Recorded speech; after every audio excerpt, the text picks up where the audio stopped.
તલાટીનું paper બહુ સારું નીકળેલું હતું એટલે શર્ટ અને પાટલુન પહેરીને પરીક્ષાના નિયમ પ્રમાણે સાદી ચંપલ પહેરીને જુનિયર ક્લર્કની પરીક્ષા આપવા માટે અમે નીકળી ગયા વડોદરા જવા માટે. તમે કહે કેવલો ઘોઘરો જેવો કેમ બોલે, પણ ભાઈ સાહેબ શરદી થઈ ગયેલી છે ને ગળું બેહી ગયેલું છે. ત્યાર પછી ભરૂચ વાળો રસ્તો પકડીને નર્મદા નદી પાર કરીને ટ્રાફિક થી બચવા માટે અમે પકડી લીધો મુંબઈ વડોદરા એક્સપ્રેસ હાઈવે. फिर मेरे दिमाग की बत्ती તો ગાઈસ આવી ગયા વડોદરા તો પહોંચી ગયા, પણ અહીંયાથી પણ અમારું પરીક્ષા સેન્ટર હજુ 25 થી 28 કિલોમીટર નું હતું. પરીક્ષામાં પાસ જો નહીં થયો ને તાલુકની જેમ ટેમ્પામાં બેહીને મેહો નીકળી જવાનો છે 500 રૂપિયા દિહાડીમાં.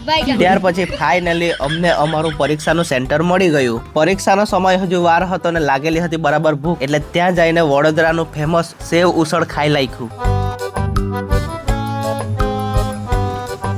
અને ગાડી પાર્કિંગમાં મૂકીને ત્યાં જ આરામ કર્યો. થોડી વારમાં દિવ્યેશભાઈ પણ આવી ગયા અને પછી ગયા પરીક્ષા આપવા માટે. 3 hours later. મિત્રો પરીક્ષા તો એકદમ બકવાસ ગઈ. અમને તો 10 મિનિટ લેટ પેપર આપ્યું ને તેમાં છેલ્લી 10 મિનિટ બાકી એમ કે ત્યાં સુધીમાં તો 50 પ્રશ્ન ટીક થયેલા. પછી શું ઉદ્ધડ આપેલું હોય તેમ લે દન પેપર સાઈડ પર મૂકીને એવો લાગ્યો હોય હો કરી લાખ્યા. પછી ઘરે જવા માટે નીકળી ગયા અને હજુ તો અડધે રસ્તે પહોંચ્યા એટલે તાર રીલ હો આવી ગઈ.